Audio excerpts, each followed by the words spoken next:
The Portland Fire has added a new hire to its front office. Former WNBA star Ashley Battle as Vice President of Basketball Operations, Strategy, and Innovation. She joins our Leah Kavanagh in studio now to share more about this exciting new chapter. Welcome. Thank you, Deb. And Ashley, welcome. Thank you for being here with us today. Thanks for having me. Super excited. As Deb said, this is a very exciting chapter for Portland. People here are so excited to have the WNBA back in the Rose City. What does it mean for you to get to play such an influential role in this? I mean, I think it's unbelievable to be a part of something from the very beginning and to really have your imprint on this beautiful city and how much this city loves sports, and especially women's sports. It's a special place. I know you're no stranger to Portland. It's a return for you. You spent some time at Nike as part of the Women in Nike program. So what is it about this city? As you mentioned, it loves sports, it loves women's sports. What is it that captivated you and wanted you to come back? It just keeps bringing me back. I just keep coming back to Portland, and I'm super excited. I have tons of friends here, and I don't feel like this is a city that, even though I'm coming from the East Coast, that I feel like I'm not home. This feels like home for me, and I'm looking forward to it.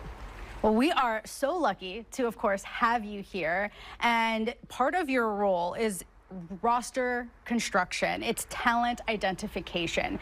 You were a star in the collegiate level, WNBA level, so you have that experience on the court. You also have front office experience from working with the Maine Celtics, which is the G League for the Boston Celtics. How will all of that experience help you in that role to form what we're hoping is going to be a winning roster? Yeah, absolutely. I think the one thing that's really great is, when you're putting a team together, you're looking for so many different things. It's not only just talent evaluation, but it's character evaluation.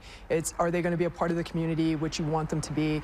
And there's just, is their family involved? Yeah, there's so many things that goes into roster construction, and it's going to be a lot of fun. I mean, we're building a great staff out, and to see all of the experience that I've had, not only with the Celtics, but with the NBA league office, and then also I have a financial background. So all of those things are really going to culminate and come together for this opportunity here.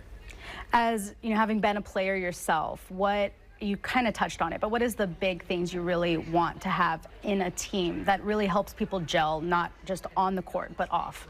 Yeah, you want them to be a part of the community, the selflessness, the integrity of the game, and then just being uber competitive and wanting to win. So, and then all of that, growing and making people become better day in and day out. And then once you see all of that manifest and translate on the court, is just so rewarding.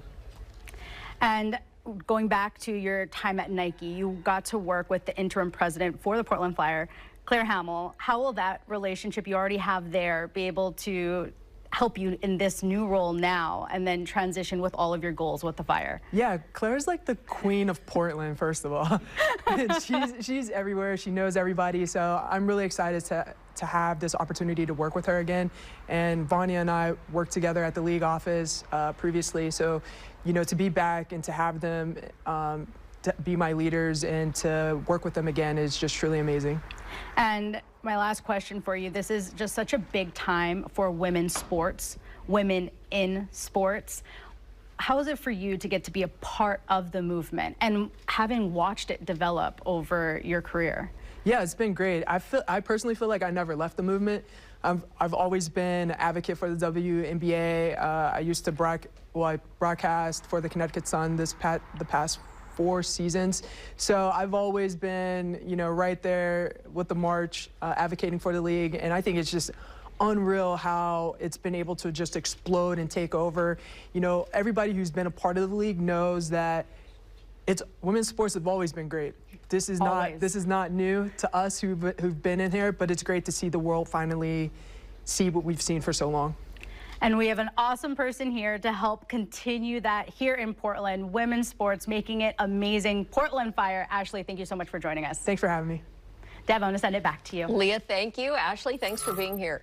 In a new episode of the Epicenter of Women's Sports podcast, out this morning, the Portland Fire's general manager sits down for her first in-depth interview. Vanya Chernovic and Portland Thorns GM Jeff Egus open up to host Karina LeBlanc about their strategy tackling those big jobs. It's so unique to have two GMs, right?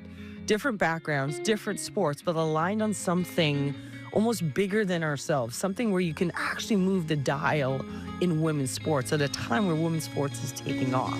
Going through different teams and being in the sport industry now for, I don't know, 15 years, I see like people get stuck in the ways of doing things.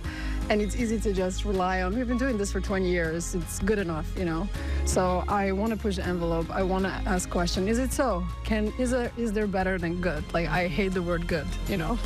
I want to be more efficient, I want to do things great, you know, and make the environment and the platform for our athletes to shine and thrive. There's a lot of patience, there's a lot of learning, there's a lot of process, there's a lot of empathy, there's a lot of accountability, there's a lot of things that go into it. But patience is a big one. Describe your leadership style in 3 words. Leaders eat last. Ooh. Simon Sinek. Oh, Yes. Good one. All of these, I'm like, I like that. Yes. Authentic, honest, and 3 words. Authentic, honest, and open. Ooh. You can download and listen to the podcast on all the major platforms right now, or head to the Fox 12 streaming app or to our YouTube page to watch the video anytime.